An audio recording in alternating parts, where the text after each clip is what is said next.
On a fait une sélection de quelques vidéos. Ces vidéos sont spectaculaires, elles font des dizaines de milliers, voire des millions de vues, elles font le tour du monde. Elles sont reprises sur les réseaux sociaux et parfois même par les médias classiques. On s'est posé la question avec l'équipe, faut-il s'amuser ou condamner ces séquences impressionnantes? Est-ce que les faits réseaux sociaux faussent la réalité? Les pilotes de ligne sont-ils des casse-cous?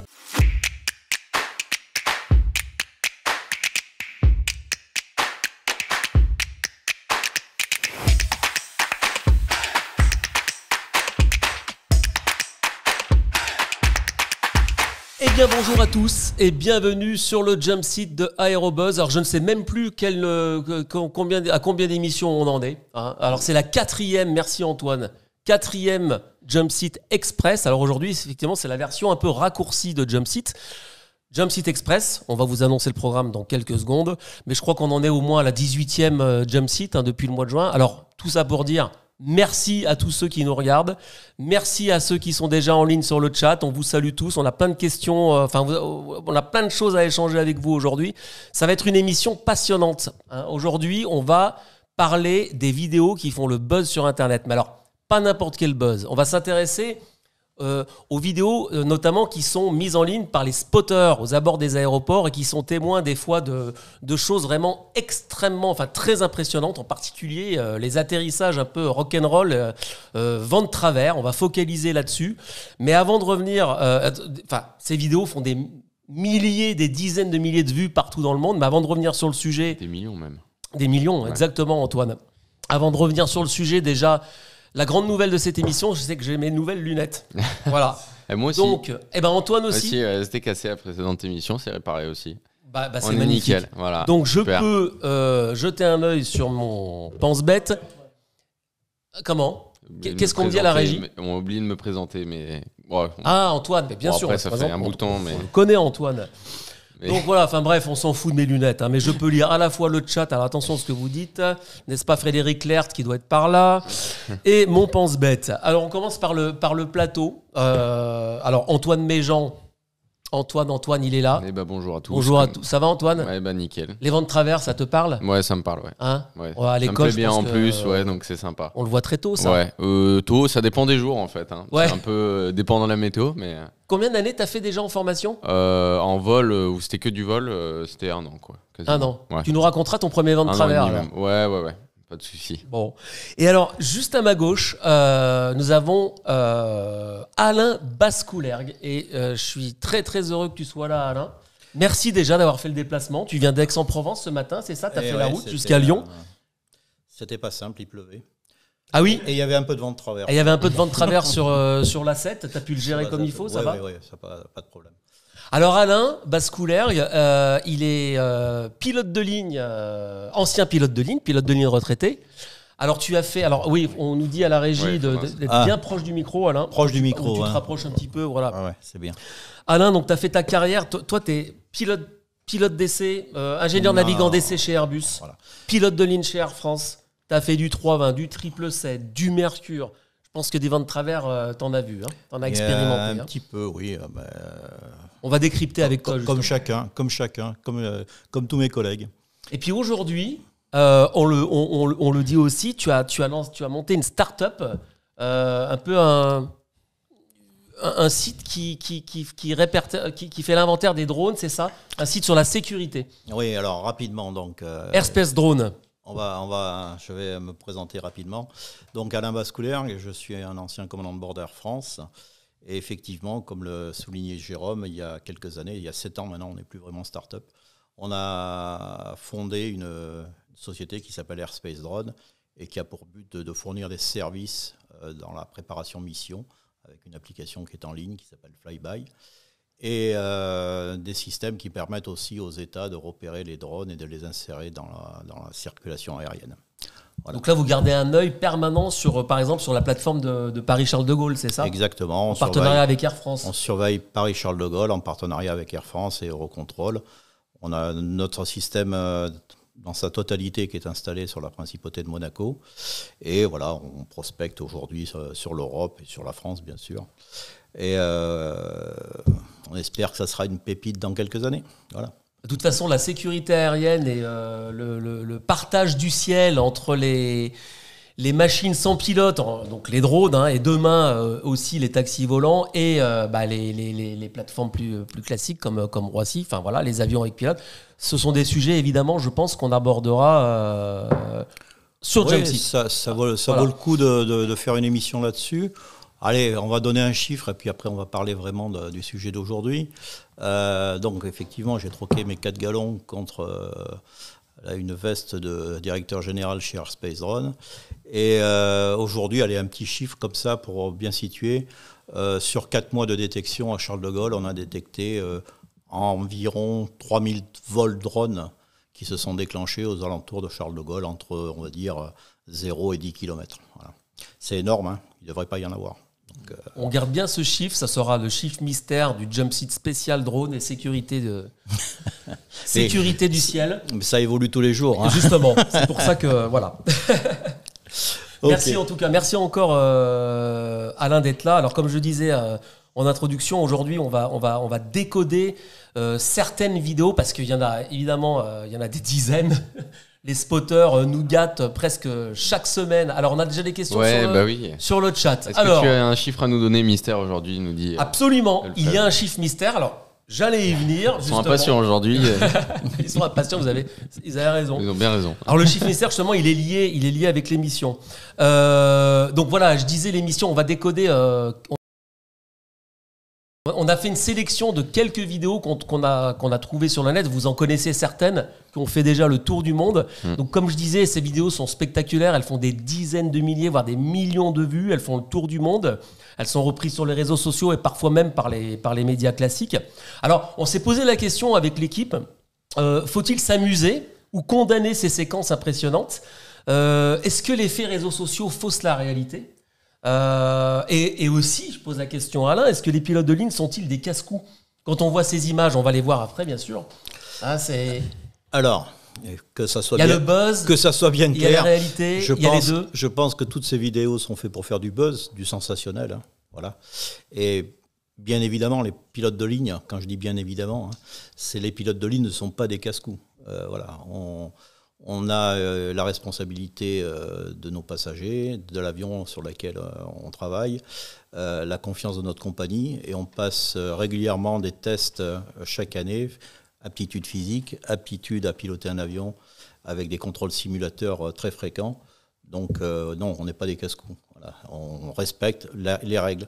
Alors c'est vrai qu'on voit des vidéos et on voit effectivement des choses qui peuvent paraître impressionnantes, mais c'est le travail de tous les jours. Et à ce jour, il n'y a pas eu d'accident sur du vent de travers. J'en connais pas. Des incidents peut-être. Des incidents, oui. Des incidents, oui. Mais des accidents, non. Donc les pilotes ne sont pas des casse-cous. Le message est clair. Voilà. J'en profite pour répondre à Ulfred. Alors, on n'a pas le droit de citer des marques. Ce ne sont pas des Essilor, ce sont des voilà. Ouais, j'ai été obligé de mettre un peu plus de sous dans mes lunettes, mais ça fera l'objet d'une autre émission. Alors, le chiffre mystère, justement, Ulfred. Alors, bon, il y en a sur le plateau qui vont le trouver tout de suite. Le chiffre mystère aujourd'hui, c'est 38. Alors, quelques indices. 38, ce n'est pas l'Isère où je suis né. C'est un chiffre qui est en lien direct avec la thématique d'aujourd'hui. C'est la température, non ? Ça pourrait. Ça pourrait. Antoine, une idée ? Des nœuds, peut-être ? Ah. Mais oui. Eh oui. 38 nœuds. C'est la limitation vent de travers pour un Airbus. Enfin, pour la famille Airbus. Ben voilà. Le chat, franchement, je suis très très déçu que personne n'ait trouvé plus vite. Un accident d'avion léger cette année. Oui, mais bravo Franck May, c'est vrai, ça aurait pu. Franck May, ouais. Franck May, ça aurait pu être ça. Non, alors effectivement, 38 nœuds, c'est la limitation atterrissage de la famille Airbus. Alors, à 320, même le 350, c'est 38 nœuds. Toute la famille. 380, 350. De 380 au 318, c'est 38 nœuds. Voilà, on pourrait croire que ça varie selon la taille des avions. C'est une valeur qui est calculée suite aux essais en vol, qui sont faits sur à la certification des appareils. Il y a beaucoup de choses qui sont prises en compte là-dessus, la hauteur des réacteurs, enfin des groupes turbopropulseurs, quand il y en a, turboréacteurs quand il y en a aussi, la hauteur des ailes, etc., la charge de l'avion. Et puis bien sûr les composantes qui arrivent sur ce qu'on appelle le FMS, le Flight Management System. Et donc tout ça fait que Airbus a souhaité uniformiser sa flotte et on est à 38 nœuds de vent de travers maximum pour poser un avion. Mais 38 nœuds, c'est énorme. Hein.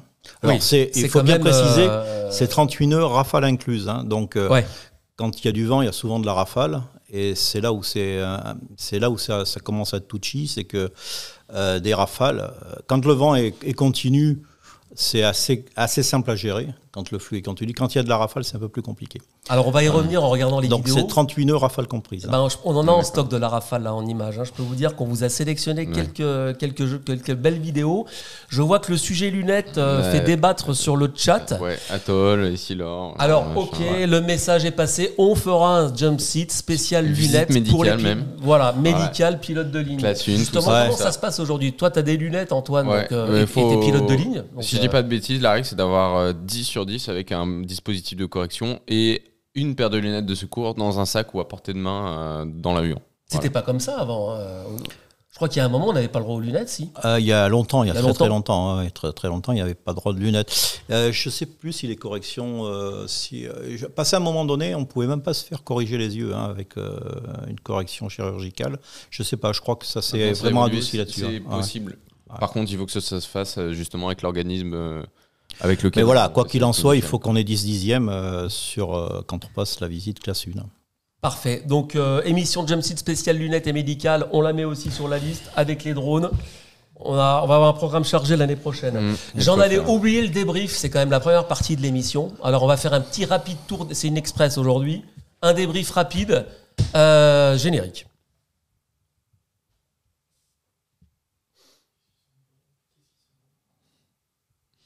Voilà, alors s'il vous plaît, arrêtez de taper sur la table quand vous parlez, parce que ça fait un bruit monstre. Donc le débrief, alors, il y a quand même une grosse actu ces derniers jours, c'est la nouvelle promotion des spationautes européens. Thomas Pesquet n'est plus seul, il est même maintenant sur la liste, on a une femme astronaute qui s'appelle Sophie Adno, elle a 40 ans, c'est une pilote d'essai hélicoptère, c'est chouette, non C'est bien, j'en ai vu beaucoup parler moi sur LinkedIn notamment. Et, alors c'est la deuxième femme française après Claudie Aigneret, bien que je prononce. Donc c'est bien. Ouais, c'est bien. Je trouve d'avoir d'autres spationautes français, je trouve ça bien. Elle est jeune, pilote d'essai. Et très compétente. Ouais. Tu la connais, Alain? Je sais qui c'est, oui. J'ai travaillé assez longtemps chez Airbus Hélicoptère, donc je connais un petit peu. On salue Sophie Adno si elle nous regarde. Et on suivra évidemment ses aventures. Alors, il faut souligner aussi que l'ESA a également désigné Arnaud Prost. Je ne sais pas s'il y a un lien avec Alain Prost. En tout cas, il est sélectionné comme spationaute remplaçant. Voilà, c'est lui aussi un pilote et un militaire. Et tout cela, ça aurait pu faire un chiffre mystère sur 22 500 candidatures. C'est énorme. Voilà, c'est quand même assez incroyable. Et ouais. Et je pense que du coup, cette spationaute vient avec Thomas Pesquet. Donc aujourd'hui, à l'heure d'aujourd'hui, au bureau, on a Thomas Pesquet. Absolument. Thomas Pesquet n'est plus seul. Voilà. D'accord. Arnaud Prost est remplaçant, mais là, effectivement, Sophie Adno est vraiment la nouvelle spationaute française qui va accompagner Thomas. Alors, qu'est-ce qu'on nous dit à la régie? Ah bon, d'accord. Ok. Bon, alors... on regarde rapidement le chat. Donc, félicitations, Sophie nous dit Full Glider, qu'on salue. Un fidèle lecteur d'ailleurs, Full Glider. Ulfred, alors les lunettes, c'est fini, on en a déjà parlé. Et puis, Prost, c'est un nom très répandu. Ouais, c'est vrai. Voilà. À propos de candidatures, Air France a récemment réouvert les cadets de l'air. Il y a combien de candidatures? Ils sont plus de 3000, je crois. Ils en prennent 20. Ça représente, si je dis pas de bêtises, 5%. 5%, ouais, c'est ça à peu près. 5%, ouais. C'est pas beaucoup. C'est pas beaucoup. C'est pas beaucoup, mais c'est déjà très bien par rapport à ce qui se passe ailleurs. Hein, donc, voilà. Donc, ouais. Alors, mon petit loup nous dit que Full Glider, on l'entend en effet très souvent dans les bars en Allemagne. Voilà. Ouais. Deuxième actu du débrief. Alors, t'es venu en voiture électrique aujourd'hui, Alain? Ouais, mais je peux pas donner la marque. Alors, on donne pas la marque. Bon. Elle a 500 km d'autonomie. 500 km, oui, à peu près. Tu es au courant que dans les aéroclubs, il y a le Vélis électro maintenant, enfin dans les aéroclubs. Ça commence dans certains, l'avion électrique. Et Total Energy, le groupe ADP et la Fédération Française Aéronautique FFA qu'on salue, s'engagent à installer des bornes de recharge électrique pour ces avions. Maintenant, sur les aérodromes, on commence par les aérodromes franciliens. Ils ont signé un partenariat le 24 novembre, donc c'est tout récent. C'est bien, donc c'est bien, hein, ça va permettre... donc ils ont signé le partenariat à Toussus-le-Noble. Hein. Ah bah... avec 4 bornes pour que tu connais bien. Surprise. Ouais, et puis c'est là où il y avait le Fox Alpha, W Alpha Bravo, le premier. Le tout premier, exactement. Ouais. Donc Vélis électro. Passer devant l'hangar tous les matins dans l'école, donc je vois bien. Ça te parle un peu l'électrique sur les petits avions comme ça? Je l'ai déjà vu. Moi, une fois, j'étais au point d'attente et je l'ai vu décoller. Et ce qui m'avait fait bizarre, ce que j'expliquais toujours, c'est que en fait, quand il était au point d'attente, l'hélice ne tournait pas en fait. Et puis quand il a mis les gaz, il s'est mis à tourner. Et puis un couple, il a pris une accélération assez fulgurante. Donc c'était assez sympa à voir. Et le fait qu'il s'engage, je trouve, sur poser des bandes de recharge un peu partout, c'est bien parce que l'avantage de cette zone francilienne, c'est que c'est assez dense, il y a plein de petits terrains, etc. Et nous, quand on commence, la première destination où on va, c'est Étampes. Donc un Toussus-Étampes, si je dis pas de bêtises, et si les vents sont dans le bon sens et que la machine marche bien, je pense qu'on peut le faire en 40, même pas, en 30 minutes sans problème, quoi. Donc ça peut permettre de faire déjà des petites naves avec un avion électrique, quoi. Exactement, c'est très bien parce qu'en fait... On sort du tour de piste là, en fait. Ouais. Et le fait de commencer par le tout électrique, c'est très bien. Mais dans le tout électrique, il y a deux parties. La partie du véhicule, mais je pense qu'aujourd'hui, tout le monde sait faire des véhicules électriques, y compris des avions, d'ailleurs. Hein. Oui. Et il y a la partie, on va dire, recharge, réseau de recharge. Et aujourd'hui, malheureusement, les réseaux de recharge pour les voitures, à part certains constructeurs, c'est un peu pauvre. Voilà. Et le succès de Tesla aujourd'hui, pour ne pas le nommer, c'est qu'il a non seulement des voitures qui fonctionnent très bien, mais il a surtout et avant tout un réseau de recharge qui est exceptionnel. Voilà. Alors Franck May nous dit de dedans, donc j'imagine, il parle du Vélis électro, hein, c'est plus sympa, si vous avez l'occasion de l'essayer, foncez. Voilà. Oui, moi, bien sûr. J'ai pas encore volé, j'ai eu des échos d'amis pilotes, il paraît que c'est très silencieux. Il y a un couple d'enfer. Il y a un couple d'enfer, la puissance est là, est toujours là. En tout cas, tu parlais du déploiement, c'est ça en fait l'idée. Hein. Là, il commence par 4 bornes et si ça fonctionne, si l'essai est concluant, l'idée c'est vraiment de déployer ça au national, ce qui va permettre vraiment là... De voyager dans des conditions, enfin de pouvoir voyager quoi, avec un avion électrique et comme je disais tout à l'heure de sortir des tours de piste. On termine alors un petit clin d'œil à notre ami Fred Lert qui était en Inde en octobre pour suivre un peu une opération de Rafale français en Inde face au Sukhoi. Il a écrit une série d'articles donc sur cet exercice franco-indien Garuda qui s'est déroulé du 26 octobre au 12 novembre. C'est passionnant. Je vous invite à aller sur le site Aérobuzz pour lire et retrouver évidemment toutes les actus qu'on a détaillées aujourd'hui dans le débrief et aussi les autres. Car Aérobuzz, évidemment, il y a Jumpseat, mais c'est aussi un formidable outil d'information en ligne. On salue Gilles qui nous a aidé à préparer l'émission. Voilà, arrêtez de taper sur la table s'il vous plaît. Allez, c'est parti. Je ne sais pas s'il y a un générique maintenant, Martin. Ah oui, d'accord. Allez, remets le générique. Alors effectivement, générique spécial aujourd'hui, décryptage. Alors, avant de creuser le sujet sur les vents de travers et de décoder, avec un ancien pilote d'essai, pilote de ligne, un jeune pilote de ligne qui sort de l'école. Alors, c'est pas du tout péjoratif quand je dis ça, Antoine, tu sors de l'école. Instructeur aussi. Instructeur aussi, mais c'est vrai ça. Ouais, ça peut. Voilà, on va en parler. On va regarder la première vidéo. Si on s'est bien calé avec la régie, cette vidéo... Roulement de tambour, est-ce que c'est la bonne? Touche du bois. On va regarder tout de suite, on va s'envoler tout de suite pour Dublin. Alors je crois qu'elle date de 3 semaines cette vidéo. C'est un Boeing 737 de Ryanair à latéraux. On la voit. La voici. Alors tout va bien là, Alain, il est en finale. On dirait pas qu'il y a du vent. Si on peut faire un arrêt sur image, c'est bien. Alors on peut faire des petites pauses, Martin, ou pas? Oui. Voilà, non, c'est intéressant de faire un arrêt sur image. Alors, ce qu'il faut savoir, c'est que quand on est en finale, on a une hauteur de stabilisation à respecter. Et visiblement, le 737 a respecté sa hauteur de stabilisation, qui est en général de 500 pieds. C'est-à-dire que on n'est pas stable à 500 pieds. Quand je dis stable, c'est stable en trajectoire, stable en vitesse et stable sur l'axe en fait, d'atterrissage. Si on n'est pas stable, on remet les gaz et c'est une obligation pour toutes les compagnies. Là, visiblement, l'avion est stable. Et donc, effectivement, il y a du vent. On voit souffler, on a vu bouger quelques arbres. Donc, il poursuit son atterrissage. Ce qui est normal. Ce qui est normal. Et bon, on va poursuivre avec lui. Qui est quand même bien en crame, mais c'est vrai que ça... Alors là, qu'est-ce qui commence à se passer là? Eh bien, pas grand-chose. Pas grand-chose. On voit qu'il y a du vent, hein. Toujours pareil, parce qu'on l'a vu en crabe. Faut savoir. Quoi, le crabe, là, tu nous le rappelles rapidement? Ben, en fait, c'est comme quand on voit marcher un crabe, on a l'impression qu'il va de travers, mais il va quand même droit. En fait, l'idée, c'est de garder l'axe de piste toujours en vue et de se poser sur l'axe de piste.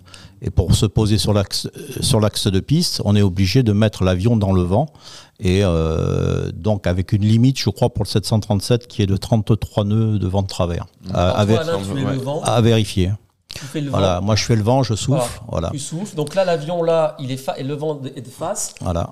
Mais le vent est de travers, l'avion, il va aller chercher le vent. Voilà, il va aller chercher le vent pour rester sur l'axe, en fait, tout simplement. Voilà, il reste sur l'axe, il cherche le vent. Sinon, on va se faire sortir de l'axe. C'est-à-dire que si on ne fait pas cette correction, l'avion, il ne va jamais pouvoir se poser, puisqu'en fait, il va être chassé de l'axe. Très bien. On a une petite question de pilote Alexander 2002 qui nous dit est-ce que l'altitude, enfin le plancher de stabilisation a un rapport avec la decision altitude, la DA? Oui, tout à fait. Ouais. En fait, oui et non. C'est deux choses qui sont complètement différentes. La DA, enfin la décision est plutôt basée sur un problème de repérage de piste. Le plancher de stabilisation, c'est autre chose. On doit respecter les deux, bien sûr. Voilà. Le plancher de stabilisation, c'est de se mettre dans des très bonnes conditions pour respecter l'ADA, en fait. Voilà. Alors effectivement, si on fait par exemple, on prend le cas le plus extrême, qui est le cas d'un atterrissage automatique en catégorie 3, lorsque l'avion est équipé, l'équipage est entraîné et l'aéroport est équipé aussi, on a une décision qui est très très basse, qui est aux alentours de 20 pieds. Donc, c'est-à-dire qu'on descend à 20 pieds. Si à 20 pieds, on ne voit pas la piste, on remet les gaz. Ouais, on demande la définition du 4-3. C'est 4-3. Donc c'est l'ILS catégorie 3. Ouais. C'est un ILS en catégorie 3. Donc on va essayer de rentrer dans les détails, sinon ça risque d'être long. En fait, normalement, les DH sont à 200 pieds pour tout ce qui est 4-1, c'est-à-dire un atterrissage en catégorie 1, c'est-à-dire un atterrissage à la main dans des conditions standards. Après, quand le mauvais temps ou quand les conditions météo ne le permettent pas, on peut faire un atterrissage en catégorie 2. Et quand les conditions météo sont extrêmes, où il y a du brouillard, on est sûr de ne pas voir la piste, on fait un atterrissage automatique, ce coup-ci, complètement automatique, en catégorie 3.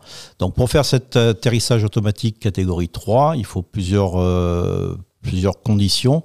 La première condition, c'est que l'avion soit équipé et que l'aéroport soit aussi équipé, parce qu'il y a un guidage sur l'ILS de l'avion. Il faut qu'il n'y ait pas de vent, ou très peu de vent de travers, je crois que c'est 5 nœuds de travers de mémoire. Et il faut aussi que les équipages aient fait un entraînement au simulateur et renouveler cet entraînement au simulateur en catégorie 3. Parce qu'encore une fois, la décision est très très basse et on doit pouvoir reprendre l'avion en manuel, même à 20 pieds. C'est-à-dire qu'à 20 pieds, c'est très bas. En général, quand on remet les gaz à 20 pieds, le train touche le sol. Voilà. On reparlera d'atterrissage dans Jump Seat. Ce qui est quand même intéressant, là, tu viens de donner les limites de vent en atterrissage automatique. Donc, pas question, un vent de travers en atterro automatique, c'est pas possible. 5 nœuds. 5 nœuds. Voilà. Donc, autant dire que c'est... Voilà. C'est très très peu. Il y a 2 questions très Ouais, intéressantes. On ouais. les garde de côté. On les met de côté. Voilà, allez, bah, je les note. voilà, tu les pas de notes, souci, ouais, mon ouais, petit ouais. loup. Et Aérodub. Alors mon petit loup, c'est son pseudo, c'est pas moi qui l'appelle mon petit loup. Et Aéroclub. Aérodub, ouais, Aérodub. Aérodub, pardon. Ouais. Oh là là là. Et Mais puis, je crois que je vais Pilote faire un Ericsson. SAV, moi. Ouais. Elles sont super intéressantes, vos questions. Ouais. On va terminer quand même sur le Ryanair parce que là, les passagers attendent. Là, On ils aime. sont en attente. Allez, on poursuit. Hein. Alors, on poursuit.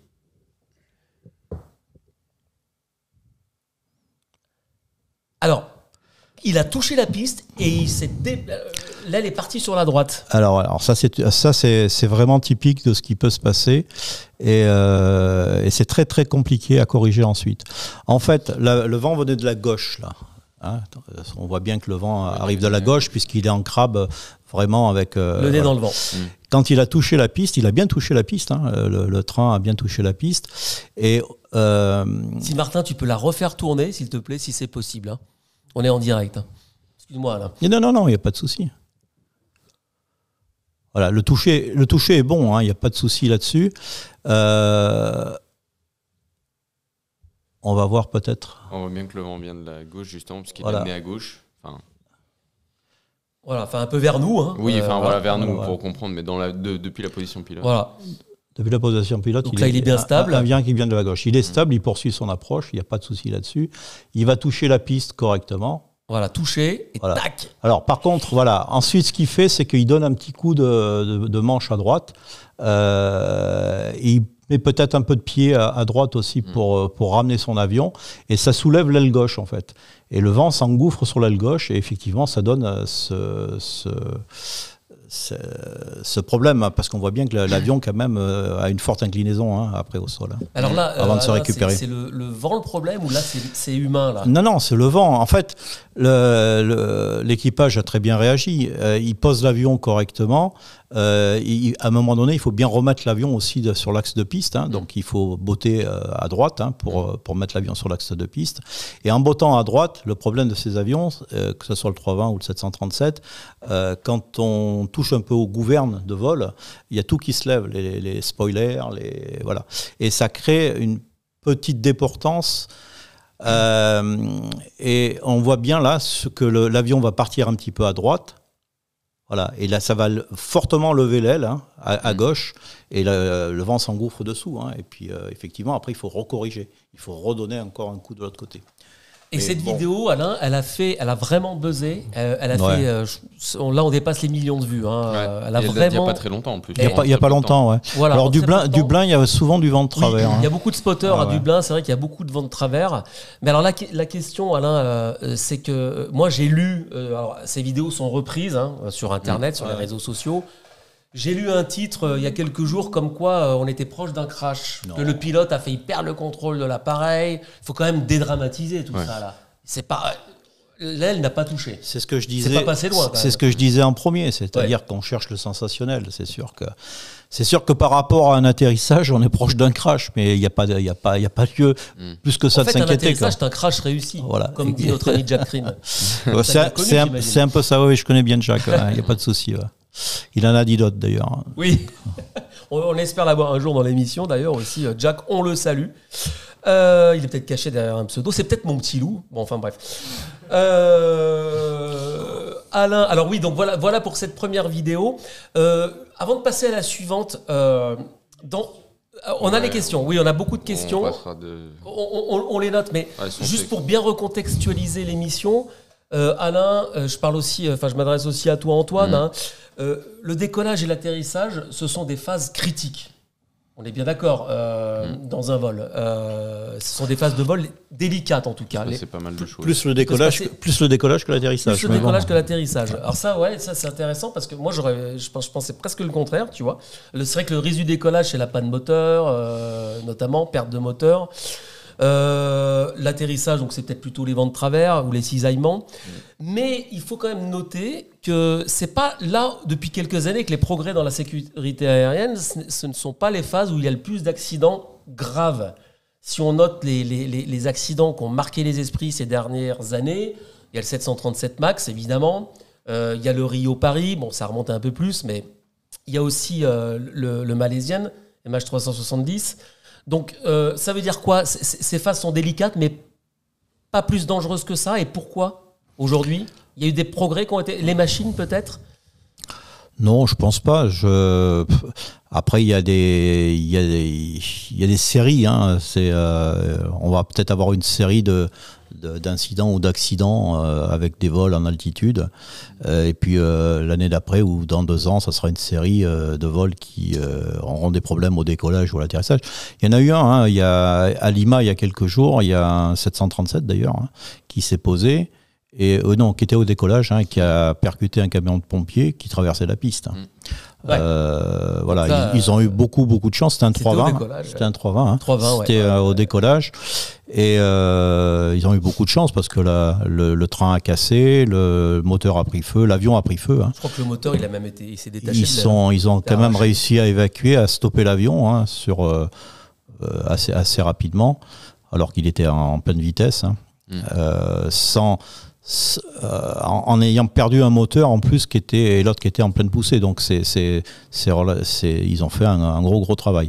Et le deuxième gros travail qui a été fait, c'est d'évacuer tous les passagers et l'équipage. Il y a personne qui est mort. Enfin voilà, il y a eu peut-être quelques blessés. Et décollage, c'est délicat aussi. Voilà, de souvenir, même le pompier n'est pas décédé encore. Enfin voilà, il était fortement blessé, mais pas décédé. Je crois que ça fait beaucoup de bruit sur Internet justement, puisqu'il y a eu le selfie de l'année, tout le monde disait ça, où justement on voit les passagers pleins de mousse, plein de mousse devant l'avion. Voilà, donc voilà, on est peut-être parti sur une série de... Ce qu'on peut se dire aujourd'hui quand même, quand depuis le début de l'année, moi je suis ça assez régulièrement, il y a des conditions météo qui font, on dirait que des conditions météo qu'on n'a pas l'habitude de rencontrer. Venezuela, il n'y a pas si longtemps que ça, il y a aussi un avion qui s'est posé quasiment en panne sèche. Il y a des conditions météo qui sont un petit peu complexes. Des vents plus violents justement pour les atterrissages. Aux Philippines aussi, il n'y a pas si longtemps que ça. Les tempêtes. Ils se sont posés. Et là, par contre, ils ont fini dans la... Il y a un ATR aussi qui s'est posé il y a 2 ou 3 semaines. Là, qui a fini dans le lac. Dans le lac, Victoria, Alors, on a des questions, comme nous le rappelle Martin à la régie. D'ailleurs, Martin, je l'ai pas, on le salue. Il est là, il est derrière les caméras. Et c'est grâce à lui qu'on a vraiment une super réa. Je le dis à chaque fois, mais c'est vrai. Vous le voyez tous à l'image. Enfin, pas Martin, mais la réa. Ouais. Je suis encore en train de me perdre et de partir dans tous les sens. Alors, le vent de travers, donc, phase délicate, les atterrissages. Ce ne sont pas les accidents les plus marquants de ces dernières années. La sécurité aérienne évolue. Il n'empêche que ça reste quand même des phases délicates, que les pilotes doivent faire preuve quand même de certaine dextérité. Ils ont des limitations à respecter. Ouais. Exactement. Alors, voilà, donc c'est pour ça, là on va reprendre la question de mon petit loup. Vas-y, je te passe le relais, Antoine. Mon petit loup, qu'est-ce qu'il nous demande? Mon petit loup nous dit, ces limites entre guillemets constructeurs de vent de travers ne sont-elles pas des vitesses de vent de travers maximales démontrées? Non. Non, quand on certifie un avion, on le certifie avec des capacités supérieures. C'est une limite que le constructeur impose à l'exploitant, en fait. Voilà. C'est-à-dire qu'Airbus demande à l'exploitant de son avion, que ce soit Air France ou que ce soit une autre compagnie, d'exploiter son avion avec une limite de vent de travers à 38 nœuds pour les Airbus. Après, moi, si je peux rajouter un truc, mais c'est plus dans un autre domaine, là, on va être dans l'avion de tourisme. Je sais que nous, quand on lisait les manuels de Cessna ou de plus petites machines constructeurs, là, pour le coup, c'était ce qu'avait pu démontrer le pilote d'essai. Les valeurs qui étaient indiquées dans les manuels de limitation étaient ceux de ce qui avait été maximum démontré par le constructeur et qu'ils avaient essayé de faire avec un pilote d'essai. Après, on peut aller peut-être légèrement plus loin, mais le but d'une limitation, c'est de ne pas dépasser. Donc voilà. Puis il y a quand même de la marge, parce que Airbus, en vol d'essai, c'est 60 nœuds. Oui, on peut poser l'avion, il est capable de tenir. Ouais, mais encore une fois, il faut vraiment faire la séparation entre ce qui est des essais en vol et de la certification de l'avion ou des avions et leur exploitation sur une compagnie aérienne. Les pilotes de ligne, les commandants de bord des compagnies aériennes ne sont pas des pilotes d'essai. C'est 2 métiers complètement différents. Voilà. Alors justement, Antoine, tu parlais de petits avions. Là, il y a Aerodub qui dit en matière de procédure d'atterrissage par vent de travers, existe-t-il une différence entre avion de ligne et un avion d'aéroclub? Non. Ouais. C'est pas. Voire un ULM. C'est exactement, c'est physique, hein, c'est exactement le même problème. Il faut mettre l'avion dans le vent pour rester sur l'axe de piste et après le poser, on doit être capable de revenir sur l'axe de piste. Alors, il y a plusieurs moyens, hein, descendre l'aile le plus bas possible dans le vent, ça permet de s'appuyer sur la partie du train où on va pouvoir ensuite botter et remettre l'avion dans l'axe de piste. Voilà, en règle générale, c'est comme ça qu'il faut faire. Après, c'est pas toujours facile, hein, quand il y a de la rafale, quand il y a des conditions météo qui sont pas... Justement, on va voir d'autres images très impressionnantes. Qui sont assez compliquées à gérer. Après, une fois que l'avion est au sol, il y a très peu de chances qu'il y ait une sortie de piste ou que... Qu'est-ce qu'on risque en fait avec un atterrissage vent de travers ? Le gros risque, c'est d'endommager le train, quoi, avec un atterrissage dur. On va y revenir. On va y revenir parce qu'on a encore quelques bonnes vidéos en stock. On salue tous ceux qui viennent d'arriver. Nos amis de la zone aéro qui font une chouette émission tous les mercredis à 20h30, sauf erreur de ma part, je crois que c'est le bon horaire. On les salue, ils sont fidèles aussi, ils nous regardent, on vous regarde aussi. Alors, c'est très sympa d'être là. Mon petit loup, l'article, le commentaire sur le 777, on va l'aborder tout à l'heure. Merci de nous le signaler. Et je voulais juste revenir sur Franck Meillet, justement, de ce que j'ai dit, justement, précision sur les Cessna. Voilà, on a un vent de travers démontré et même pas une limitation, voilà, dans le manuel. Donc, voilà. Ce qui explique que eux, ils ont démontré ça après. Bon, après, certaines, ça dépend des écoles. Nous, on prenait ça comme une limitation, mais d'autres ne le prennent pas comme une limitation. Ça dépend vraiment de là où vous êtes, en fait, et de l'aéroclub en question. Franck May qui dit aussi qu'il y a encore beaucoup d'accidents à l'atterrissage en avion léger. Et encore un la semaine passée à Coué. Effectivement, dramatique accident, on en a parlé. Les avions de ligne sont beaucoup plus robustes et finissent généralement par faire de la tôle. Oui, on va en parler aussi avec les prochaines vidéos. Justement, on va enchaîner sur les vidéos. Ouais. Alors là, on quitte Dublin, on part à Francfort. Alors c'est une vidéo qui est plus ancienne, mais qui avait fait beaucoup parler d'elle aussi. Elle est similaire à celle du 737 de Dublin, sauf que là, crac, l'aile a touché la piste. C'est celle-là. Alors là, voilà, une incroyable photo. Alors, on va voir la vidéo. C'était lors de la tempête Emma, de mémoire.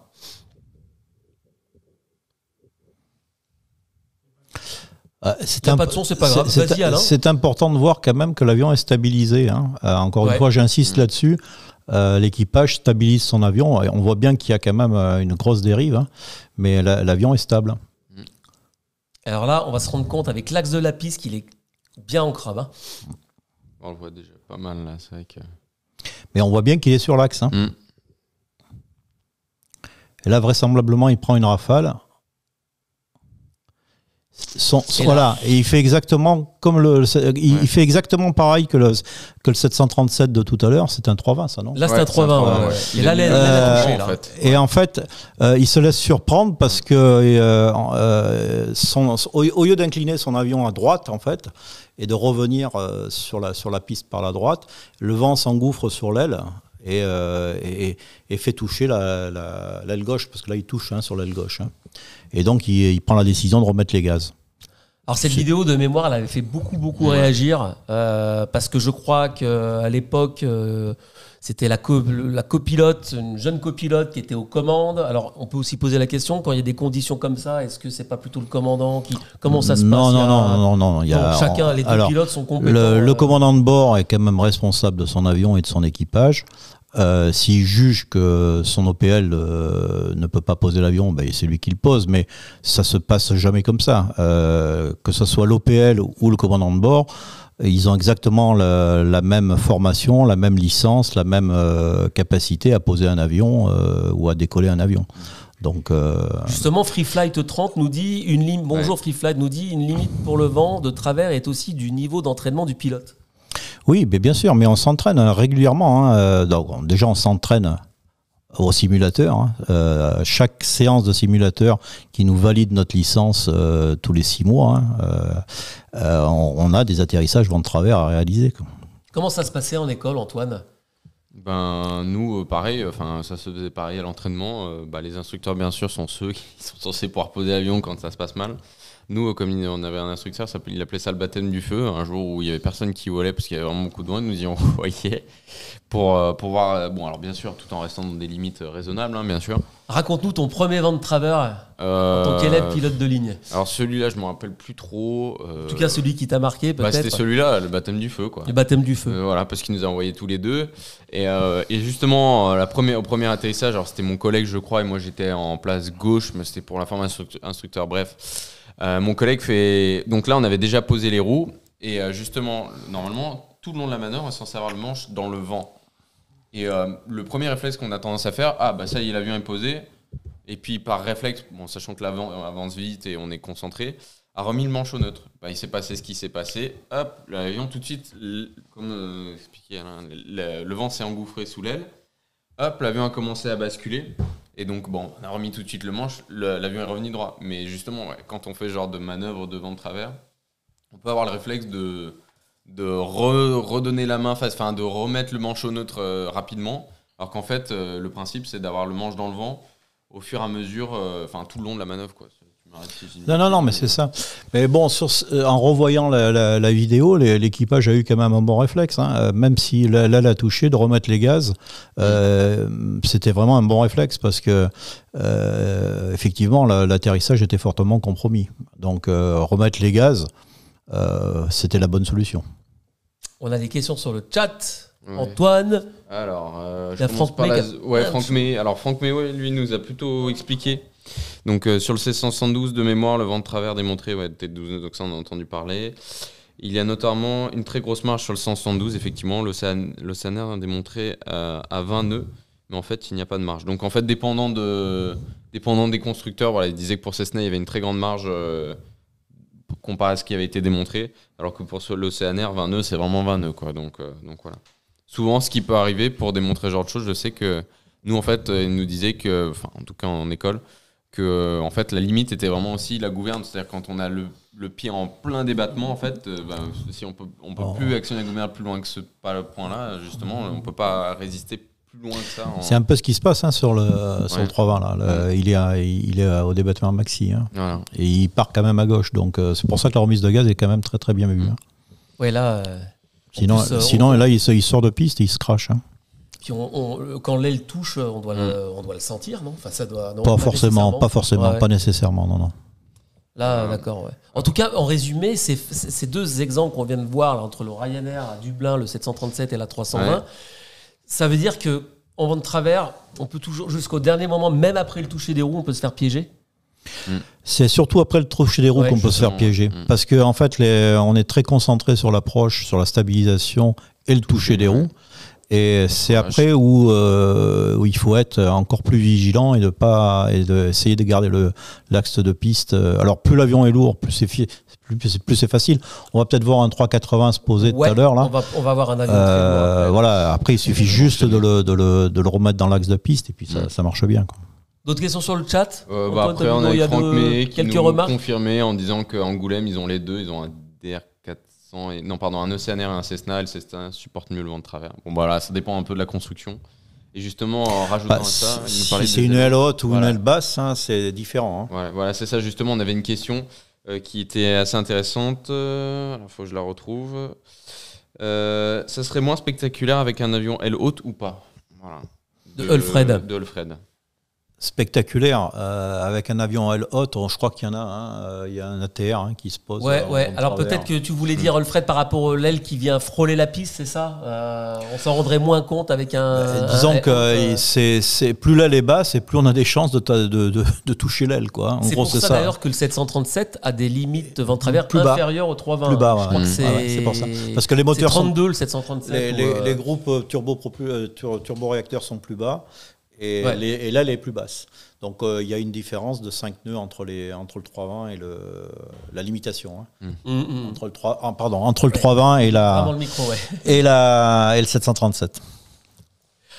Alors, on va avancer, vous êtes d'accord ? Il y a une remarque très intéressante de la zone aéro, on va y revenir. La glissade n'est plus au programme. Et pourtant, c'est une porte d'entrée au crabage, décrabage. Parce qu'en fait, il y a plusieurs manières quand même de gérer un vent de travers. Hein. On peut décraber avant le toucher des roues. On décrabe par le toucher des roues. Il y a les approches en glissade. On va y revenir, mais c'est très intéressant. Alors, on enchaîne avec la prochaine vidéo. Vous êtes d'accord ? On parle de lourd. Il y a des compagnies qui ne demandent de pas décraber du tout, quoi, de poser l'avion. Air France, par exemple, toi qui étais chez Air France. Non, pas forcément, mais il y a des compagnies où il n'y a pas de décrabage, c'est-à-dire que le toucher qui remet et l'inertie de l'avion qui fait que l'avion ensuite après c'est juste un guidage. Voilà. Ben par contre, les trains dérouillent quand même. Ouais, c'est clair. Ouais, alors on a une question justement par rapport à ça. Est-ce qu'un avion il est inspecté après ? Alors on va y revenir, je te la poserai après. Ouais. Justement, toucher des roues, avion lourd, décrabage costaud. On va tout de suite regarder la vidéo. Alors celle-là aussi, elle avait fait beaucoup de vues. Je me souviens qu'elle avait été même reprise dans les JT en France et ailleurs certainement. C'est l'A380 de Etihad, c'est ça Antoine ? C'est à Nice, ça, non Ah non, c'était à Londres. À Londres. Ouais, C'était à Londres pendant la tempête Denis. Voilà. Bon, déjà, on est dans des conditions extrêmes. Mais encore une fois. Ouais, c'est ça, pardon. Etihad, c'est Etihad, ouais. Mais encore une fois, sa conduite est bonne, hein, l'avion est stabilisé. Alors je rappelle le contexte que la tempête Denis frappait la Bretagne et l'Angleterre avec des rafales de vent de plus de 130 km/h. Hein. C'était en février 2020. Et je crois que j'ai disparu de l'image. J'ai entendu un clac. Et là, l'atterrissage du 380, c'est le 15 février 2020. Voilà. Donc là, tout va bien pour le moment ? Il est stable et en inclinaison. On voit bien la gouverne hein, derrière, si vous regardez là. Je pense ou pas. Ah, ici. Alors, va-t-il décraber avant ou non, toucher ? Je pense qu'il se pose et qu'il décrabe pas du tout. Ouais, hein. pour le coup. Là, il se met encore plus dans le vent. Ah, là, impressionnant. C'est impressionnant. Tac. Voilà. Et là, il donne un grand coup de pied et puis il revient sur son axe. Tu peux mettre en pause, Martin, ou pas ? On est en direct. Hein.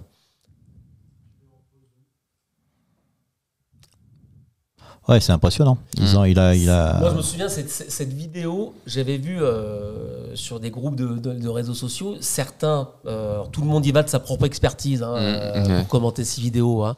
Moi, j'ai lu des commentaires de personnes qui affirmant que le pilote là avait fait une grosse connerie. Ouais. C'est-à-dire qu'il est allé vraiment dans le dur. Bon, alors on n'est pas là pour juger ce qu'a fait le pilote. Mais... On n'est pas là pour juger. L'avion s'est posé. Visiblement, ils ont été au parking sans encombre. Les images d'après le montrent. Donc voilà, pour moi, c'est un atterrissage réussi. Hein. Il n'y a pas d'autre. En plus, il le pose bien, son avion. Hein. Il le pose à plat. Et avec l'inertie du 380, hein, c'est quand même quelque chose qui est quand même assez lourd. Après, c'est très très facile à le remettre dans l'axe de piste. Hein. Donc, sachant qu'il disait qu'en plus les bouillies étaient directrices sur ce. Ouais. Zone aéro qui nous précise ça, effectivement. Ouais, en plus, oui, tout à fait. Donc là, c'est un avion qui, on le laisse toucher, quoi. Enfin, on le laisse toucher. Parler, et après, de toute façon, avec la roulette de devant, enfin, ce qu'on appelle le roulette de nez. Hein, on le remet dans l'axe. Hein, c'est directeur en plus, donc. Ce qu'il faut souligner quand même. Mais c'est un très bel atterrissage. Hein. Non, et puis bien, je trouve qu'il va bien step by step. On le voit vraiment pas y arriver, vraiment prendre son temps pour que ce soit bien fait, quoi. Bon, c'est vrai que c'est impressionnant. Oui, et c'est vrai qu'on est toujours dans le sensationnel, dans le buzz, etc. C'est vrai de voir un avion quasiment à 35 degrés de l'axe. Voilà. En plus, le 380, c'est un très gros avion, donc c'est très très impressionnant. Mais bon. Et moi, je tiens même à rajouter un truc, c'est qu'il faut se dire qu'en tant que passager, on voit la piste du côté droit. Je pense qu'ils doivent apercevoir la piste, et ça va aussi, même depuis l'avion, ça va être assez impressionnant aussi. Ça doit être impressionnant. Alors, il faut quand même, tu parlais de sensationnalisme, faut quand même noter que là, ces images sont aussi filmées au téléobjectif. Je pense que ça renforce aussi. Ça écrase ça écrase un peu. Voilà. Alors, je ne sais pas comment ça s'est passé à bord. À ton avis, Antoine ou Alain, les passagers voient peut-être la piste, mais finalement, est-ce qu'ils sentent beaucoup ? Est-ce qu'ils sont vraiment secoués là ? Ça dépend où ils sont. Pas l'impression. Ça dépend où ils sont. Ce qu'on ressent surtout, c'est ensuite quand l'avion revient rapidement sur l'axe. On a un petit coup de côté qui, voilà, on peut être un peu chahuté, mais bon. Là, en plus, là, le vent est laminaire. Hein. C'est du vent, mais il y a. On dirait, voilà, on voit pas de rafale, on voit rien du tout. Et il le pose bien à plat. Hein. Il y a pas de souci là-dessus, quoi. En revanche, les vidéos précédentes, là, est-ce que c'est parce que c'est des avions plus petits? Non, parce que qu'il soit lourd, enfin qu'il soit un gros avion ou un petit avion, quand il y a des rafales, on le voit, hein, l'avion va un peu à droite, un peu à gauche, ça déstabilise un petit peu la trajectoire. Alors le toucher quand même des roues est brutal. On se pose aussi la question du train d'atterrissage. Est-ce qu'il a dû morfler un petit peu? Est-ce qu'il y a des inspections après? Non, c'est pas comme ça que ça marche. Sur les anciens avions, les anciennes générations d'avions, il y avait des témoins de train, c'est-à-dire une petite plaquette, on va dire, souple, qu'on devait inspecter. Quand la plaquette avait mordu, en fait, hein, il fallait inspecter le train complètement. Sur les avions modernes de dernière génération, 380, 320, etc., on a en permanence le nombre de G qui est au toucher. Et effectivement, quand on dépasse un certain nombre de G, il y a une inspection de l'avion. Et l'avion est arrêté. D'accord. Donc là, voilà. Encore une fois, mais là, il tape pas l'avion. Sensationnel, mais un atterrissage globalement bien maîtrisé. Full glider, je suis d'accord avec lui, hein, pas sûr que les passagers se rendent compte de ce qui se passe. Non, pas sûr. Dans un avion avec une telle inertie. Comme le disait Antoine, ceux qui sont, on va dire, à droite vont voir la piste, mais je suis pas sûr que ça. Alors Franck May rajoute, si ceux qui sont à l'avant, normalement ils sont. Ça part à droite ou de plusieurs mètres lors du toucher. Pour ceux qui sont au niveau des roues, effectivement, bon après ça.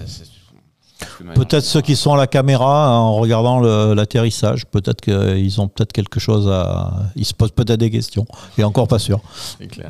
Remarque très intéressante de Free Flight 30, le B52 a un train qui peut pivoter de 20 degrés pour faciliter les atterrissages par vent de travers. Alors ça, je ne le savais pas. Moi non plus. C'est bien. Hein. Je sais pas combien de roues il a, le B52. J'ai envie de dire de bêtises, moi. Ouais. Mais merci pour cette info. Alors avant de voir une autre vidéo, justement, quelqu'un nous a signalé tout à l'heure, je sais plus qui, c'est mon petit loup, je crois, un commentaire très intéressant sur Aérobuzz. Là, donc on a annoncé l'émission hier, aujourd'hui, et on a un ancien commandant de bord que tu as dû connaître, Alain, c'est Bernard Baquier, qu'on salue. Bernard, c'est un fidèle lecteur d'Aérobuzz. Il est intervenu aussi dans des podcasts. Il a toujours des super histoires à nous raconter, Bernard Baquier. Alors là, je vous demande un petit peu de concentration pour ceux qui sont en ligne, parce que je vais vous lire son commentaire. Je vais aller doucement, on va l'étudier ensemble. C'est un souvenir personnel que nous témoigne Bernard. C'était pour son lâcher en ligne sur Boeing 777, avion que tu connais bien. Alain, tu as fait combien d'années sur 777, toi ? Pas beaucoup. En tout cas, voilà. Tu connais l'avion. Je connais plus les Airbus que les Boeing, mais bon, c'était une très bonne machine. C'est une belle machine le 777. Donc Bernard Baquier se rendait à Washington, donc pour son lâcher, et en phase finale, en milieu d'un gros trafic, l'équipage est informé que la piste est-ouest est fermée. Voilà. Alors il nous dit, je me souviens plus de la cause. Ça remonte à quelques années. L'embêtant, c'est que le vent était du 270 pour 45 nœuds. Donc 270, la direction, et vitesse du vent 45 nœuds. On est bien au-dessus des limites, là, enfin bien au-dessus, en tout cas on est au-dessus. Et seul restait disponible la piste nord-sud, exactement, qui est évidemment à 90 degrés de la direction du vent. Parce que la nord-sud, c'est la 360 et la 270, c'est plein ouest. Ou est, voilà. Le contrôleur en charge de me donner le blanc-seing au retour à Paris me posa la question « Qu'est-ce que tu fais ?» On s'y croirait avec Bernard Baquier. « Tu y vas ou tu dégages ?» Je lui ai répondu « Le vent de travers démontré est de 38 nœuds. Ça ne fait que 7 nœuds d'écart. J'y vais. » Le contrôleur me répond « C'est toi le commandant de bord.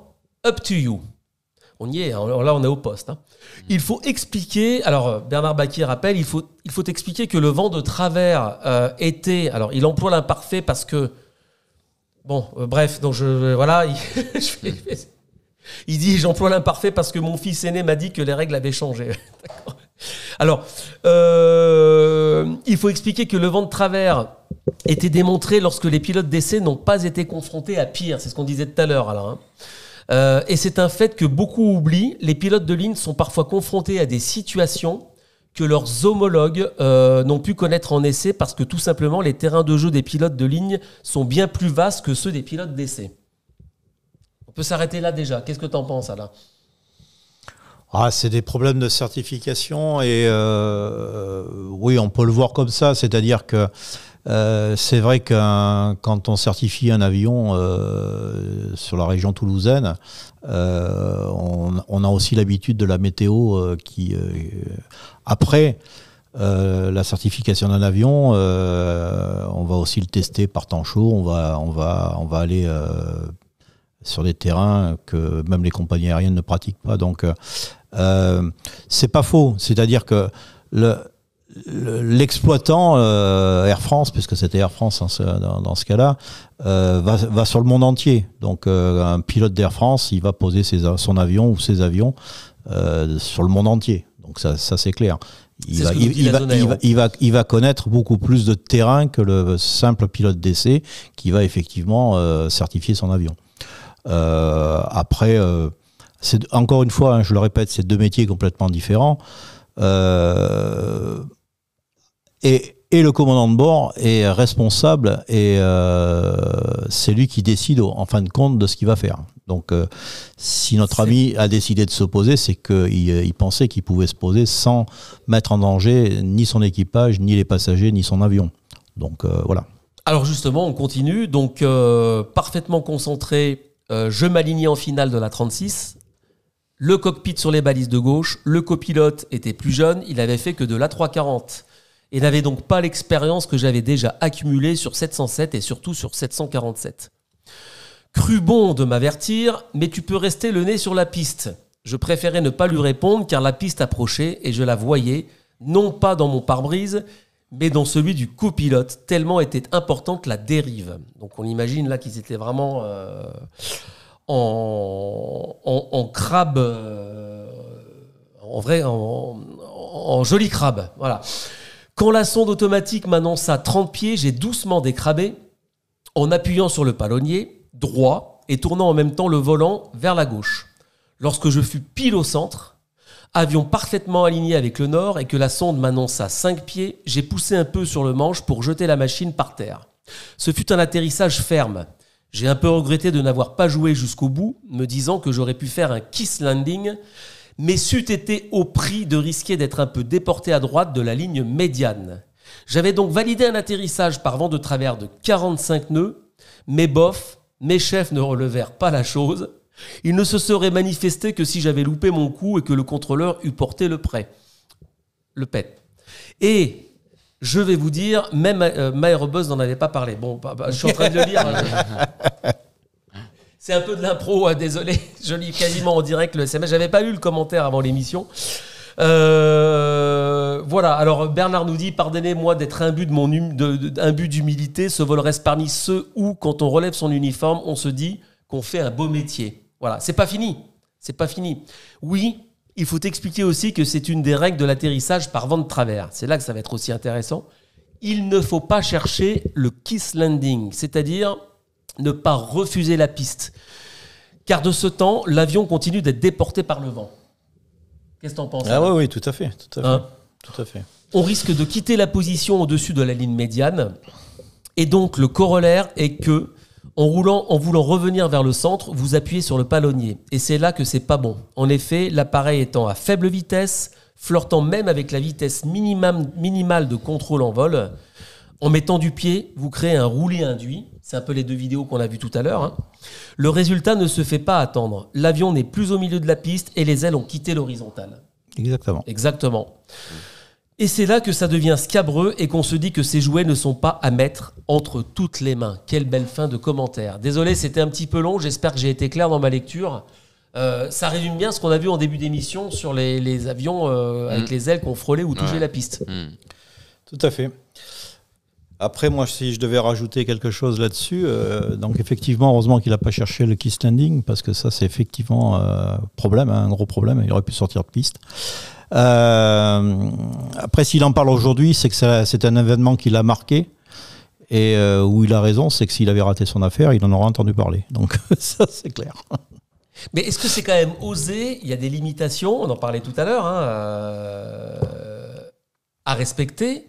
Là, il est allé, il a osé. Bon, c'est pas non plus une marge. Je pense qu'il y a quand même.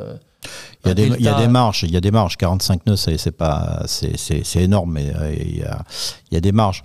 Mais bon, après, il faut regarder le contexte. Peut-être que il avait peut-être pas de terrain de dégagement à porter. Peut-être que voilà, il y avait peut-être un contexte particulier. Après, je suis pas psychologue, hein, mais s'il en parle aujourd'hui, c'est que ça l'a fortement marqué. Donc, même s'il a réussi son coup, et c'est très bien, ça l'a quand même profondément marqué et profondément affecté, quoi. Voilà. Bon, je suis rassuré. M. Chauve-souris me dit que c'était très clair, la lecture du message. Merci, M. Chauve-souris. Est-ce qu'on a d'autres choses sur le chat, Antoine ? Non, après les autres, il y a plusieurs viewers qui ont chatté entre eux sur la démonstration encore une fois des gouvernes, etc., en disant que la plupart du temps, on n'est pas censé dépasser cette valeur démontrée, mais que bon, dans certains cas assez exceptionnels, voilà, on peut être amené à dépasser cette valeur démontrée. Voilà. Donc, ça parlait un peu de statistiques, mais voilà. Alors Franck May, lui, 45 nœuds, ouais, c'est quand même... Il se pose pas de questions, alors. Cessna. Mais enfin, ouais. Donc voilà. Tu risques d'aller dans l'herbe, Franck May, là. Une question, Antoine. À l'école, est-ce qu'on vous bourre le crâne un peu sur les limitations ? J'irais plus sur les limitations de performance. Ouais. Notamment en bimoteur. Parce que si on perd un moteur sur les machines sur lesquelles on vole où on n'a pas des puissances phénoménales, de bien calculer notre coût, parce qu'en fait, il y a des fois où on va décoller. Et en fait, la seule solution, c'est plutôt d'essayer de se poser de se poser en face plutôt que d'essayer de gérer la panne pendant le décollage et au final aller au tas en n'ayant pas géré son truc correctement, quoi. Donc c'est plutôt gérer la limitation moteur plus que devant de travers, même si bon, on connaît bien ses limites démontrées, ou en tout cas ou les limitations en elles-mêmes. Donc voilà. Et dans les compagnies, Alain aussi, est-ce qu'il y a un gendarme des limitations ? Ah ben tous les vols passent à l'analyse. Non, c'est pas monitoré, c'est que tous les vols, alors pour Air France, tous les vols sont analysés. 100% des vols sont analysés. Et quand donc il y a des marqueurs qui sont mis en fonction de la stabilisation, en fonction, etc. Quand il y a un marqueur qui sort rouge ou orange, le vol est analysé. Et s'il n'y a pas eu de confirmation de la prise de conscience de l'équipage qu'il y a eu un problème, à ce moment-là, l'équipage est convoqué par l'analyse des vols pour regarder, pour débriefer leur vol.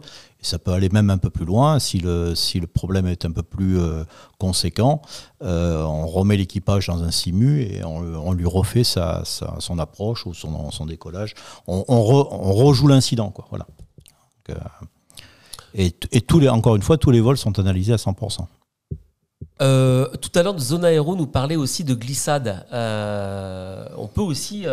Oui, mais ça, c'est bien en ULM quand il n'y a pas c'est trop de bien. vent. Oui, c'est bien. En avion, c'est un petit peu compliqué. Ça dépend. Les avions sont lourds, quand même. Mais on peut faire une glissade, bien sûr, pour attraper un plan. Mais encore une fois. Ce qu'on peut se permettre sur de l'avion léger quand on est en aéroclub, etc., c'est une chose. Ce qu'on se permet quand on est sur un avion de ligne, c'est d'être sur la procédure ou sur l'approche à vue si on fait une approche à vue, mais en respectant les critères de stabilisation. La glissade n'en fait pas partie, quoi. Donc voilà. À l'époque, Alain, où tu étais chez Airbus, donc ingénieur navigant, pilote d'essai. Ouais, j'étais mécanonave, enfin ingénieur d'essai. Ouais. Voilà, t'as un souvenir là sur des essais de vent de travers, non? Vous avez poussé un peu aux limites. On en a fait beaucoup, bien sûr. Ouais. Moi, j'étais plus spécialisé sur les hélicos, donc vent de travers sur les hélicos, ça n'existe pas. Donc, mais parce que fatalement, on se met dans le vent. Souvent, ouais. Et non, mais bien sûr. On continue. Alors, on a encore quelques vidéos à vous montrer. Alors là, on s'est intéressé justement, on est toujours sur le vent de travers, à un aéroport qui est vraiment en proie, enfin sujet au vent de travers quasiment quotidiennement. C'est l'aéroport de Madère. Tu t'es posé à Madère Il y a très très longtemps, Ouais. très longtemps. Ouais. Alors, Alain, Martin, je crois qu'on a quelques vidéos. Alors voilà, encore Ryanair. On ne fait pas exprès. Hein. C'est. Donc Madère, c'est particulier quand même. Hein. C'est un aéroport. Alors, je crois Madère- qu'il faut une qualif spéciale pour se poser là-bas. Voilà, alors Madère, il y a de la reconnaissance terrain à faire. Alors, il y a très peu de terrain. Je crois que il fait partie du top 10 hein, des terrains les plus compliqués où on a besoin déjà d'une qualification pour aller se. C'est-à-dire qu'on a. Il y a. Appelle Hong Kong. Non, quand même pas. Je le regarde se poser déjà. Oui, alors on va voir, c'est parce qu'on en a plusieurs. Alors je sais plus celle-ci, s'il se pose ou s'il remet les gars. Alors, à Madère, il y a bon, déjà, la piste est courte. Elle fait 2700 mètres, si mes souvenirs sont bons. Ouais. Elle est pas si longue que ça. D'ailleurs, voilà, il repart là. Voilà, et là, il remet les gaz. Il y a un effet thermique, c'est-à-dire qu'on a à droite, on a l'eau, et à gauche, on a il fait chaud, hein, on a le relief, quoi. Donc ça dégueule. Et donc, il y a des rabattants qui sont énormes, et il y a beaucoup de turbulences. Je me rapproche du micro. Il y a beaucoup de turbulences et effectivement beaucoup de vent. Et à Madère, il y a surtout du cisaillement de vent. Alors, sur les... Cisaillement, voilà, par rapport au vent de travers. Alors, c'est encore autre chose. Le cisaillement de vent par rapport au vent de travers, c'est le vent qui change de direction Voilà. brutalement. C'est-à-dire Ça, que... c'est vous imprévisible. alors, non, pas tout à fait. Pas tout à fait. Parce que les avions modernes sont équipés d'un wind shear. Cher, ouais. Et lorsque le wind shear est enclenché, eh bien, il faut remettre les gaz. Hein. C'est une procédure qui s'appelle le wind shear toga. Donc, on ne cherche pas à comprendre. Le wind Que ce soit shear, Airbus, Boeing, c'est pareil. ça, c'est- le wind shear se met en route et on passe la poussée sur toga et on maintient les ailes à plat et on monte. Voilà. Et ensuite, on rentre les traînées, etc. Mais voilà, Madère, c'est un petit peu ça, c'est-à-dire que c'est très compliqué. À Madère, il n'y a que le capitaine qui pose. Hein, ça, c'est intéressant. Oui, parce qu'en fait, ça fait partie des aéroports où il y a une reconnaissance terrain à faire. Ouais. Ce sont des volontaires qui vont là-bas. Alors, peut-être pas pour Ryanair, je ne sais pas, hein, mais ce sont des gens qui sont volontaires. D'accord. Par exemple, chez Air France, il y a Florence, qui est un terrain qui est très court. Il y a Calvi, il y a... Voilà. Ah oui, Calvi, il y a du vent aussi. Qui est assez compliqué à faire. Donc, ce sont des gens qui sont volontaires. Et avant donc d'aller se poser à Calvi, ou c'est pareil pour Madère, hein, ou d'aller se poser à Florence, on passe au simulateur et on fait une séance simulateur, des fois 2, des fois 3, pour être qualifié pour aller se poser sur le terrain. Et que ça soit donc pour Air France Calvi ou que ça soit Florence, c'est le commandant de bord qui pose l'avion. Alors, j'avoue que je ne savais pas qu'il fallait certains terrains, il fallait y aller, était basé sur le volontariat. Alors, Ouais. alors je Ça sais, dépend des ça compagnies dépend aériennes, des compagnies, ouais. certainement. Hein, ça dépend des compagnies. Antoine, spontanément, tu serais volontaire pour aller à Madère? C'est intéressant. T'aimes bien ça? Moi, j'aime bien. Il y a Innsbruck aussi qui était assez Ouais. intéressant aussi. Puis, Bon, il y a Figari, il y a pas mal de terrains qui sont même pas si loin que ça, hein, qui sont c'est quand clair. même intéressants. Même Marseille, hein, c'est très intéressant. Mm. Nice aussi. Hein. Ouais. Nice, avec Ouais. le départ. Alors, Marseille est peut-être plus quand même dans les axes des vents dominants. Justement, Marignane. Marseille, en général, ça pose pas de problème parce que Ouais. c'est Mistral et la piste est assez bien orientée. Voilà. Par Nice, contre, Marseille, quand il y a du vent d'est et que Ouais. il y a de l'orage, voilà, il y a du vent de travers. Donc, Nice, c'est pareil. Hein. Ouais. Quand tout va bien, c'est 80% du temps, ça se passe très bien. Quand il y a du vent, Amsterdam, moi je me suis posé souvent à Amsterdam. C'est un pays plat pourtant, hein, les Pays-Bas. Il y a des vents très très forts, vraiment très très forts.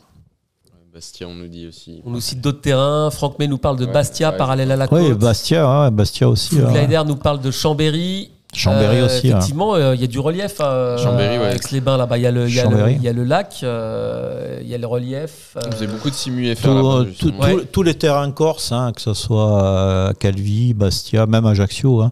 Figari aussi. Figari, c'est énorme à Figari. Hein, parce que quand il y a du vent, il y a du Mistral. La montagne bloque une partie du Mistral et ça redégueule de l'autre côté. Et ça donne des rouleaux. C'est énorme. C'est vraiment énorme. Je crois qu'on a une autre vidéo à Madère, là, sans remise de gaz. Ça serait intéressant de la voir, de voir un complet. Alors, est-ce que c'est celle-ci? Bon, après, après ils se sont qualifiés, les Portugais, hein, hier soir. Donc, ouais. C'est vrai, les Portugais sont qualifiés. Donc, on va regarder celle-ci aussi jusqu'au bout. Je crois qu'il l'appelle l'aéroport Cristiano Ronaldo maintenant. C'est ça? Oui. Il a été renommé. Ça fait quelques années déjà. C'est marrant. Et je crois qu'il y a même sa statue dans le terminal. J'y suis allé il y a peut-être 4 ans. Il n'y avait pas trop de vent, j'avais été déçu d'ailleurs. Il n'y a pas trop de vent ce jour-là. Bon, enfin, est-ce que tu t'étais posé aussi de ce côté parce que oui, c'était de ce côté. Mais Transavia, il va, je crois. 320 Bon, là, voilà, ça reste légèrement... c'est pas mal son truc, là. Bien stable. Puis ils ont un point de vue, les spotters, là, c'est vrai que c'est magnifique. Hein, oui, la fameuse statue moche de CR7, nous dit Alfred. Allez, pour le plaisir des yeux, on en regarde encore un petit peu. Je crois que celle-ci, là, le vent de travers va être encore plus évident sur celle-ci de mémoire. Alors c'est encore ULR, on ne le fait pas exprès. Moi j'avais une question, mais vraiment, alors nous je sais qu'on avait tendance à le faire en école, mais je sais pas si en aviation de ligne c'est le cas aussi sur les volets utilisés en vent de travers. Alors effectivement, on peut se poser volet 2. Ouais. On arrive plus vite. Regardez ça comme il repart là, je vous coupe, on va y revenir. Il s'est remis, on arrive plus vite et on a un peu moins de portance et donc on peut privilégier peut-être une balistique un peu plus soutenue. Ouais. Tu disais Alain que la piste est quand même assez courte à Madère. Elle fait 2700 mètres, mais je crois qu'il y a un seuil décalé en plus. Il y a un seuil décalé. Donc il me semble. On a vu une remise de gaz juste avant, sans voir trop de vent de travers quand même à l'image. Parce qu'il n'était pas stable. Trop long. Hein. Il n'était pas stable. Passionnant. Tu disais, Antoine, que tu es allé à Chambéry un petit peu aussi. Non, mais en simu, principalement. Mais on utilise ça pour les simus bimoteurs et monomoteurs. Parce que, justement, à cause de surtout pour alors pas pour le vent de travers, parce que c'est pas très bien foutu sur le simu. Enfin, si, mais pas à l'atterrissage. Par contre, on s'en sert pour tout ce qui est remise de gaz et puis utilisation du terrain en IFR sans visibilité, parce qu'en fait, on sait qu'on est entouré par la montagne. Donc, si on suit pas bien les procédures, si on fait quelques manottes dans les attentes et qu'on sort des protections par exemple pour les attentes, il y a une montagne à côté, donc il faut bien faire ses calculs, sinon c'est la montagne qui nous attend. Il y a Toulon aussi qui est assez touchy en France. Ouais. Pas hier. Toujours à cause des... Puis piste courte et les vents. Voilà, on va prendre les yeux là, mais c'est pas fini. Après, ce qu'il faut dire aussi, c'est que sur les avions modernes, 737, 320, on a de l'autobreak, et ça c'est vraiment quelque chose qui est d'un confort. Voilà, parce que en fait, l'autobreak va gérer la phase de décélération à l'optimum. Ouais. Donc on n'a plus qu'à gérer nous l'axe là-dessus. C'est-à-dire qu'on n'a pas à freiner, quoi. On débraye l'autobreak une fois que l'avion a fini est contrôlé, etc. Je crois que sur 350 et 380, on a le BTV, break to break. Break to break. C'est puissant, c'est-à-dire qu'on peut choisir la porte de sortie, la voie de sortie. Sur 380 aussi, c'est sur 380. Et ça, c'est encore un niveau, c'est impressionnant ça. Full Glider nous précise que Chambéry demande une reconnaissance à cause du relief. C'est le relief. C'est le relief. Mais pas du vent de travers. C'est un pilote privé qui. Mais pour le vent de travers, il n'y a pas de reconnaissance terrain. La reconnaissance, elle est liée au terrain. Elle n'est pas liée aux conditions météo, quoi. Elle est liée à l'environnement, en fait. Voilà. Alors en ULM, parfois, on regarde quand même la manchère. On fait une verticale. Oui, s'il n'y a pas de système automatique. Ouais, exactement. surtout sur des terrains aussi en auto-formation. Ouais, tout à fait. Hein. On continue. Merci à tous qui êtes toujours là en ligne. On va approcher de la fin de l'émission, mais il y a encore 2 vidéos à regarder. Alors, on va élargir un petit peu le sujet là. On voulait aussi. Alors, on a beaucoup parlé de vente travers, c'était quand même le fil rouge de l'émission. Mais pour dire aussi, et on refera certainement d'autres émissions sur le sujet parce qu'il y a vraiment beaucoup de vidéos de différents cas de figure à voir et à analyser et à décoder. On s'est quand même intéressé aussi, jusque-là on a vu des vidéos de spotters, voilà, qui s'intéressent justement aux particularités d'un terrain, notamment par les aspects venteux. Mais là, on va élargir sur des véritables accidents. Ouais, des véritables accidents. Filmés par hasard, quasiment. Ouais, hein. c'est ça. Et puis des vidéos qu'on a vues et revues sur les réseaux, justement. Voilà. Parce que le but à la base, c'était vraiment de retrouver des vidéos qu'on avait trouvées sur les réseaux et puis de les décrypter. Exactement. Donc, moi, je suis parti plutôt sur ces vidéos qui sont... Qu'est-ce que tu nous as déniché alors, Antoine? Deux vidéos assez sympas. Enfin, sympas. Oui, impressionnantes. Ouais, impressionnantes. L'intérêt de ces vidéos, c'est surtout qu'elles ont été d'une part vues et revues et que c'est des cas nous, en tout cas, on a utilisé en école. Donc voilà, on va commencer par le 747. Non, la TR. On va commencer par la TR, c'est très bien aussi. On va commencer par un vol Transasia de Transasia Airways. Ouais, 235. Voilà, un ATR 72-600. Alors voilà, voilà, bon. Bon, images, là, voilà. Alors, on se rend compte qu'il y a un truc qui ne va pas. Voilà, qui était parti à 10h55. Voilà. Et 2 minutes après le décollage, il s'est passé ce que vous voyez à l'écran. Donc voilà, une voiture sur l'autoroute a vu l'avion passer. Voilà, très près. Très près. Et puis surtout pas dans une position de vol normale, on va dire. Avec un fort roulis sur la gauche. Donc voilà. Et l'histoire la plus intéressante là-dessus, c'est surtout après coup. Qu'est-ce qui s'est passé? Donc je vais pas vous faire le décryptage complet de toute la vidéo, mais c'est après le décollage là. Hein. Ouais, voilà, c'était après le décollage. Je disais d'ailleurs Alain tout à l'heure que le décollage est même plus délicat que latéraux. Hein. Surtout quand il se passe quelque surtout chose. Surtout quand tu pètes un moteur. Voilà, c'est ça. Là, on a vraiment l'exemple. Voilà, donc là, justement, on a une panne moteur qui s'est déclenchée sur l'avion. Et l'équipage qui, dans la précipitation, n'a pas forcément eu la bonne analyse sur le moteur défectueux. Comme nous le dit déjà Franck May. Ouais, voilà. Et arrêter le moteur gauche par erreur. Je vais reprendre, je vais compléter un tout petit peu ton truc. C'est un truc sur lequel j'ai travaillé. La veille, ils avaient eu c'est un problème de représentation mentale en fait. La veille, ils avaient changé le groupe turbopropulseur gauche. Et donc quand ils ont eu la panne, ils sont revenus en fait avec ce qu'ils savaient quoi. Une panne à basse altitude comme ça. La veille, ils changent le groupe moteur. Ils sont partis sur une panne à gauche. Donc, voilà. Et effectivement, je te laisse finir, Alexandre. Ils ont coupé le mauvais. Antoine, pardon. Ils ont coupé le mauvais moteur. Quoi. Ouais. Voilà. Bon, après, c'est très bien expliqué, mais effectivement, voilà, c'est ce qui s'est passé. Ils ont coupé le mauvais moteur, et puis, du coup, c'est passé ce qui s'est passé. Donc après, pour que l'avion arrive dans une situation pareille, en fait, si je dis pas de bêtises, voilà, ils ont perdu de la vitesse et puis ça s'est terminé ils ont décroché. En décrochage, voilà. Et puis ils ont fini dans le alors je sais plus dans un fleuve, si je dis pas de bêtises. Le bilan, si je dis pas le bilan. Je crois qu'il y a eu 14 morts. Ouais, c'est ça. Ouais, même plus que ça. Plus. Ou 14 survivants. Enfin bon, bref. Ouais, c'est ça, 14 survivants. Voilà, 14, c'est ça. 15, ouais. Les 7 membres d'équipage, 4 pilotes et 2 mécaniciens et un coordinateur, donc sont morts. Alors, ce qui est quand même intéressant dans ce cas, c'est au niveau de la sécurité. De la formation La aussi. formation, là, tu as parlé de représentation mentale. Il y a la formation. Parce que l'autorité taïwanaise avait justement miné dans les formations, etc. Et l'erreur paraît d'autant plus incroyable que 3 pilotes étaient dans la cabine à ce moment-là. Voilà. Et donc à l'issue, ils ont effectué plusieurs tests d'aptitude sur simulateur et certains sont montrés incapables de surmonter la panne au collage. Alors certains, je crois qu'il y en avait 2, si je dis pas de bêtises. Donc eux, bien sûr, ont été reformés et puis ils étaient capitaines, donc ils les ont repassés au stade de copilote. Voilà, mais ils disent que même sur ceux qui ont réussi, certains sont repris à 2 fois, quoi. Et donc au total, il y a 10 pilotes qui ont été suspendus quand même après toutes ces histoires. Alors, voilà. C'est vrai que la formation, c'est énorme là-dessus. Encore une fois, dans les compagnies dans lesquelles j'ai travaillé, les pannes moteurs au décollage, les pannes moteurs avant décollage, tout ça c'est traité au SIMU et plusieurs fois dans l'année, quoi.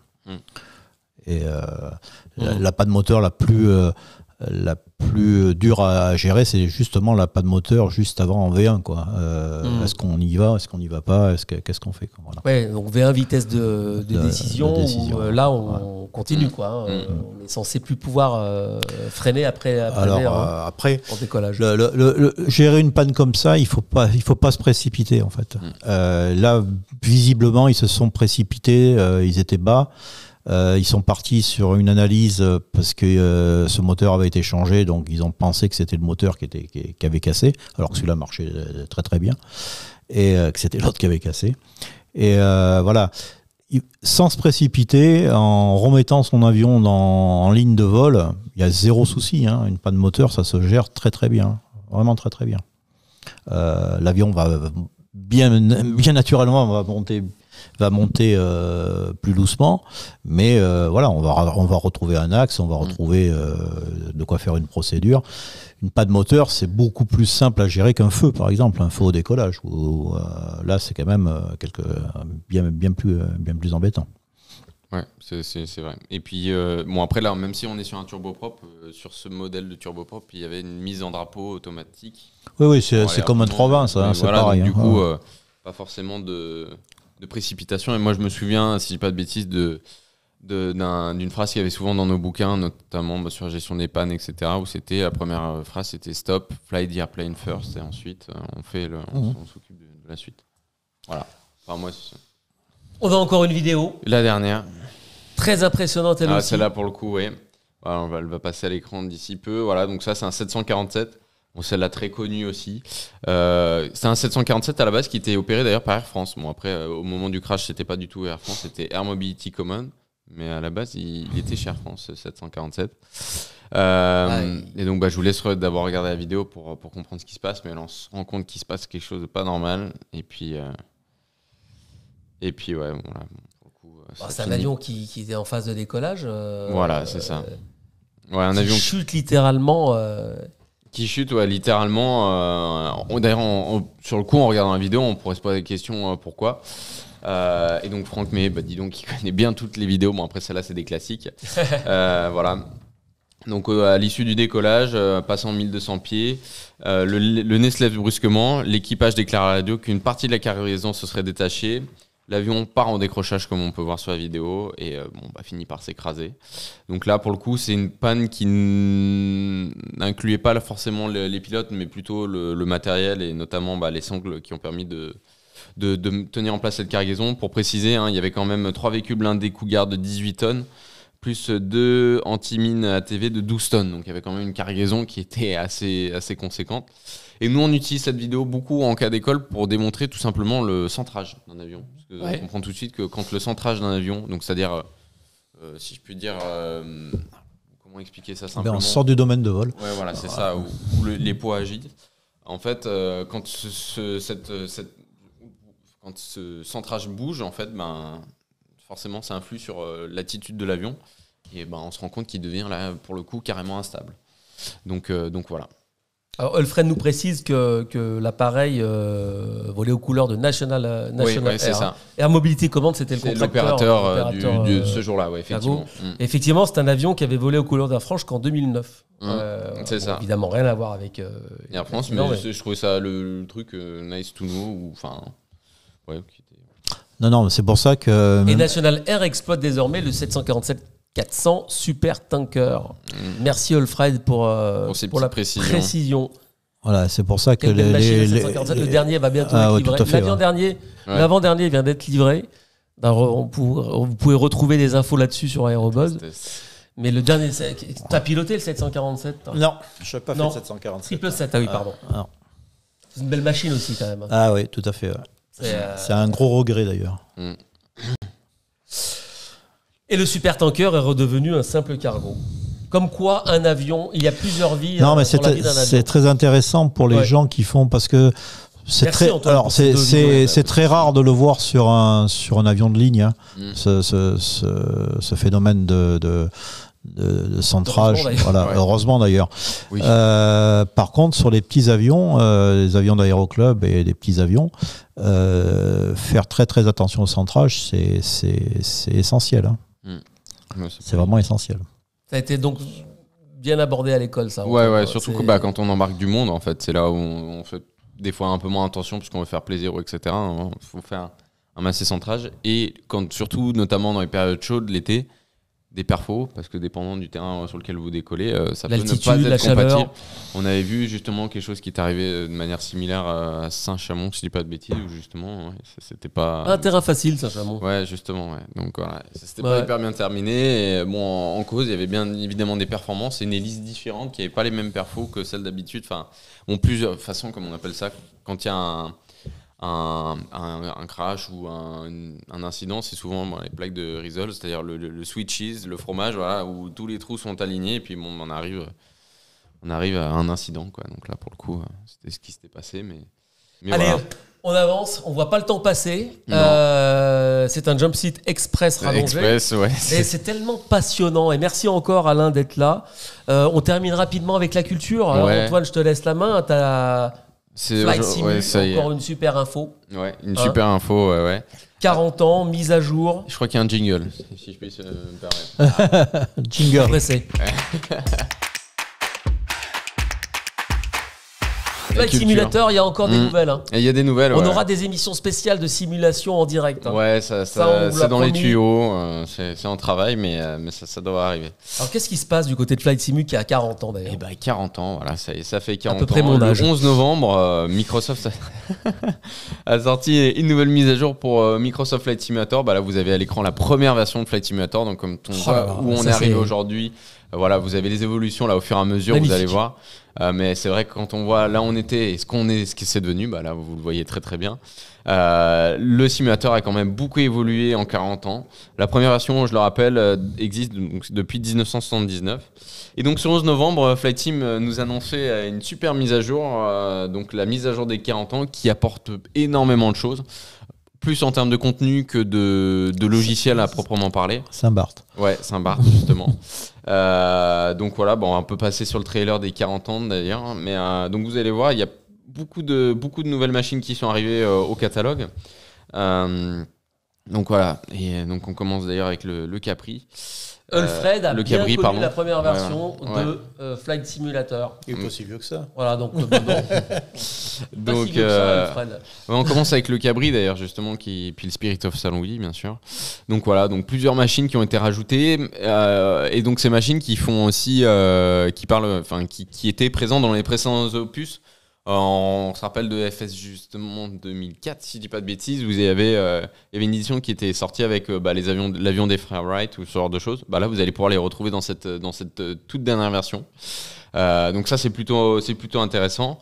Voilà, pour en venir simplement sur qu'est-ce qui a été rajouté. Voilà, en avion des frères Wright, le Douglas DC-3 qui est sympa, le Grumman qui était connu aussi dans FSX. En en hélicoptère, on va avoir le Bell 407 qui était ultra connu, pareil dans FSX. Moi, j'ai volé souvent. Le Cabri aussi qui est arrivé. Donc ça, c'est un super clin d'œil, je trouve. Après, on a aussi des aéroports qui ont été rajoutés, donc notamment Kai-Tak. On en avait parlé justement. Kai-Tak, c'est assez sympa. Tu t'es posé à Kai-Tak, Alain, non? Non. Ouais. Voilà. Quel aéroport? Ouais. Il y a qu'à fermer en Je 98. me suis posé à Saint-Barth. J'ai la qualif Saint-Barth, mais pas, Ah ouais. pas Gaïta. Bah, Et Saint-Barth, justement, en parlant de Saint-Barth, il a été aussi rajouté, Saint-Martin. faudra qu'on fasse un jump seat spécial aéroport dangereux ou atypique. On ira Ouais. sur place. Ouais. Ah on ira sur place faire Ça l'émission. pourrait être sympa en live. Mais Je bon, m'adresse au producteur de l'émission. petit clin d'œil, on espère. C'est le Cabri, alors, Ouais. très bel hélico. Ouais, aussi, ouais, très sympa. Et des super machines qui ont été rajoutées, des super aéroports aussi. Et aussi pour ceux qui ont connu les anciennes versions, des missions qu'on a retrouvées dans les précédentes versions de FSX et FS 2004. qu'on retrouve, enfin moi qui étais assez nostalgique de FSX, on retrouve les mêmes missions, mais dans la nouvelle version, notamment un atterrissage en 747, pas avec la mousson, qui était hyper intéressant, où on voit quasiment au minimum, justement, à l'altitude de décision la piste. C'est extraordinaire ces images. Ouais, les images sont folles. Le jeu, enfin le simu ne fait que s'améliorer. Moi, je m'y suis mis à 100%. J'ai pu tester cette mise à jour. La 310 aussi, une super machine. La 310. Ouais, on va pouvoir s'amuser à refaire du 0G. Je crois qu'ils le font avec la 310, le 0G, si je dis Ouais. pas de bêtises. Ouais, Ah ouais. voilà. Oui, tout à fait. Voilà, donc on peut s'amuser à refaire du 0G maintenant. Et puis des super machines, des mises à jour aussi sur les cartes. Voilà, on a Dubaï qui a été rajouté, des nouveaux hélicos aussi. Voilà, et puis. Et on peut tout faire avec Flight Sim. Ouais, se poser sur les Alfred a plateformes. posé un 727 à Saint-Barth. Voilà, effectivement. Paris à refaire en direct. Hein. Ouais, voilà, c'est ça. Moi, je demande à voir, effectivement. Mais c'est du défi, c'est sympa. La zone aéro parlera simu demain soir avec 2 chaînes Twitch invitées. Ouais, et nickel. Et puis, il faut savoir aussi, point important, que cette mise à jour est gratuite. Donc, voilà. La mise à jour est gratuite. Ouais, de toute façon, si vous avez lancé le simu passé le 11 novembre, vous avez dû forcément l'avoir parce que c'était obligatoire pour pouvoir accéder au jeu. Voilà. Mais Les anciennes versions comportaient des avions de légende aussi, que nous dit Alfred, notamment pour célébrer les 100 ans des frères White. Spirit, le DC-3. Le DC-3, on le trouve toujours ou pas oui, bien sûr. Le Havilland DHC2. Le Cabri 2 même sur Flight Sim. Oui, Cabri G2. G2, pardon. Voilà, qui est dispo. Voilà. De chez Gimbal. Ouais, on salue GN4. Bruno. Ouais, justement, ouais. Le Curtis GN4 aussi, Spirit of Saint-Louis, YP, Spirit of Saint-Louis. Bon, après, voilà, on en a un paquet. On a aussi un truc qui n'était pas arrivé, mais comme vous avez pu voir dans le trailer, c'est arrivé il n'y a pas très longtemps. Les planeurs aussi sont arrivés. C'est qu'avec Bruno, on est arrivé ensemble au bureau d'études d'Eurocopter. Hein. Voilà, à nos côtés, un ami de Bruno. Ouais, tout à fait. Hein. Donc voilà, mais en tout cas, en somme, une super mise à jour, gratuite, profitez-en, allez vous éclater avec ces nouvelles machines. Moi, c'est ce que j'ai fait ce week-end et c'était plutôt sympa. Donc, on a hâte de voir ça dans un prochain Jump Seat en direct. Qu'on se fasse une simu, qu'on aille se poser à Saint-Barth, faire du vent de travers à Madère. Ça serait formidable. Qu'est-ce qu'on nous dit en régie ? Ouais, il y a aussi un petit easter egg qui a été rajouté, un petit clin d'œil, voilà. Justement, dans le simu, vous pouvez accéder en fait dans certains avions au simulateur, au tout premier, au Flight Simulator 1, 2, 3 et 4, directement dans le simu. Vous pouvez faire du simu dans le simu, c'est ça qui est cool. C'est un petit clin d'œil ajouté par Microsoft dans la version dans la nouvelle version. Donc si vous voulez essayer de vous amuser, vous prenez le DA62 et puis vous activez la balise de détresse et puis vous aurez ce magnifique écran qui vous permettra de tester les premières versions de Flight Simulator. Et ça permet même de montrer l'évolution parce qu'avant ce simulateur se jouait sur je sais pas combien de disquettes et là en fait on peut même faire tourner un jeu dans un jeu. Donc on a quand même, en termes de puissance de machine, on a quand même eu une belle évolution. Voilà. La zone aéro nous dit aussi que Chicago Megs, superbe aussi, terrain là-bas à côté des buildings. Bon, après, il y en a, vous pourrez retrouver le descriptif sur le site de Flight Simulator. Façon, ouais. Voilà. En tout cas, vous l'aurez compris, Flight Simulator a 40 ans et s'adresse aux 7 à 107 ans. Ouais, voilà. Et c'est pas fini. Et c'est pas fini. Voilà. Donc, je pense qu'il y aura d'autres mises à jour. Et puis, il y a toujours du contenu additionnel que vous pouvez télécharger, acheter pour améliorer le jeu. On termine par un film. Ouais, vas-y, Alain. On a répondu aux questions ou pas, là, de tous ? Il y en a un paquet. Hein. Il y a Franck May qui nous dit est-ce qu'il y a des avions, des plus légers clairs ? Alors, sur X-Pen, apparemment, il y en a. Oui, ouais, pas encore sur Flight Simulator. Il n'y a pas de ballon ? Non, mais ça arrivera parce qu'il est aussi puissant qu'X-Plane en termes de. Enfin, aussi puissant, oui, en termes de modèle de vol. Donc, on pourra voir un jour implémenter des ballons de vol aujourd'hui, enfin des dirigeables ou ce genre de choses. Aujourd'hui, on a déjà des bateaux. On peut faire du bateau sur FS 2020, là, dans la nouvelle mise à jour. Bon, alors, je comprends pas vraiment l'intérêt, mais c'est possible en tout cas. Donc, il y en aura d'autres, je pense. Bateau, vent, on va en parler en fin d'émission parce que. Vous pensiez qu'on n'allait pas parler de Tom Cruise aujourd'hui ? Je l'ai bien préparé.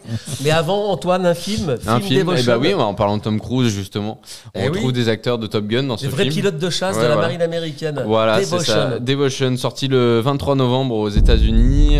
Bientôt chez nous ? J'espère. Ça n'a pas encore été annoncé. Ça va arriver en Belgique. Enfin, mais pas encore en France. Peut-être en VOD, sinon directement sur Netflix à la maison. Pourquoi pas ? Bon, on va voir. Le trailer est disponible sur YouTube. Le pitch, c'est d'après une histoire vraie. 2 pilotes de chasse de la marine américaine, Tom Hunter et Jess L. Brown, qui sont sacrifiés de manière héroïque durant la guerre de Corée. C'est plus précisément dans la bataille du réservoir de Chosin, dont il sera question dans ce film.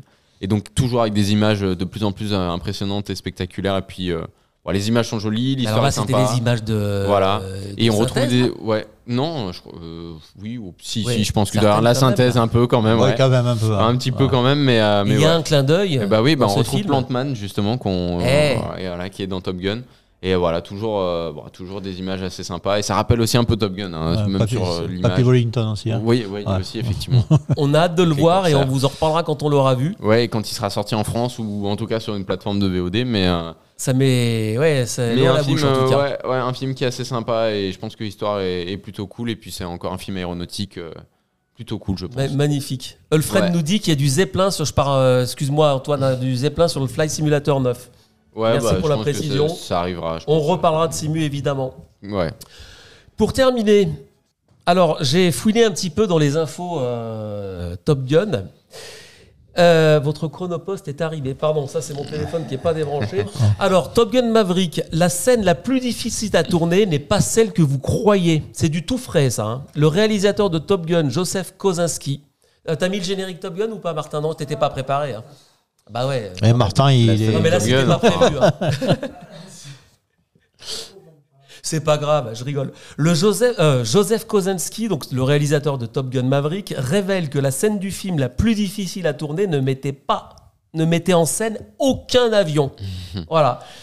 Donc, le gros carton cinéma de l'année 2022, comme vous le savez, dans un entretien accordé récemment à la presse, le réalisateur a révélé en effet que le plus gros challenge a été de tourner la scène à la toute fin du film, qui voit Penny, donc Jennifer Connelly, emmener Maverick, Tom Cruise, sur son bateau. Voilà. Cette séquence était à certains égards la plus difficile à faire, car elle était en grande partie hors de notre contrôle, déclare Kosinski.